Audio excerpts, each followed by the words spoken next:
So at the core of mold illness is a fundamental failure of us as human beings, you and me, to identify a toxic environment. We accidentally put ourselves into a toxic environment. And this is usually not the kind of toxins that experts tell us are problematic. You know, we already eat organic and we avoid pesticides, but these particular mold supertoxins are actually what's been causing us to be sick. And it's not every mold, it's not everywhere. It's a very particular, specific kind of toxic mold that exists in some buildings and some outdoor locations. Okay, so why do I bring this up? Early mold avoidance, when you're first getting started, whether you need to do extreme mold avoidance and you were really sick like me, or whether just moving to a different house would be enough for you. Early mold avoidance is when you develop what we call mold avoidance skills.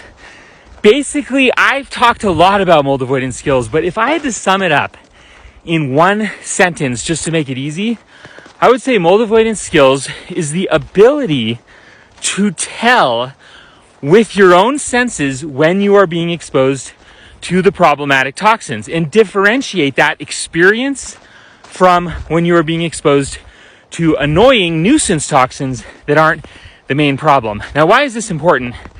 Early in mold avoidance, when the body really needs to do a lot of healing, you are going to need to avoid these problematic toxins a lot. That's a phase we call intensification. But later on, when you're more recovered, those mold avoidance skills are still going to serve you well, as they're serving me well today, right now.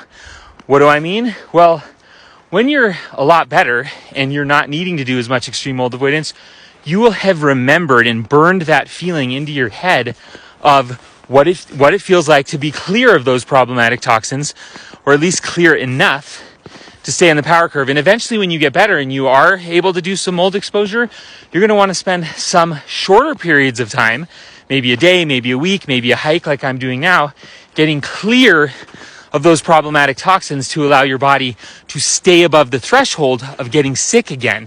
So all of those skills you developed early on of learning with your own senses how to tell what those problematic toxins are, they're going to serve you forever, not just when you're getting started, not just when you're healing. That's why we talk about mold avoidance as being a very specific, defined process, and you don't want to just sort of make it up as you go, because then you're going to waste a lot of time and probably also a lot of money.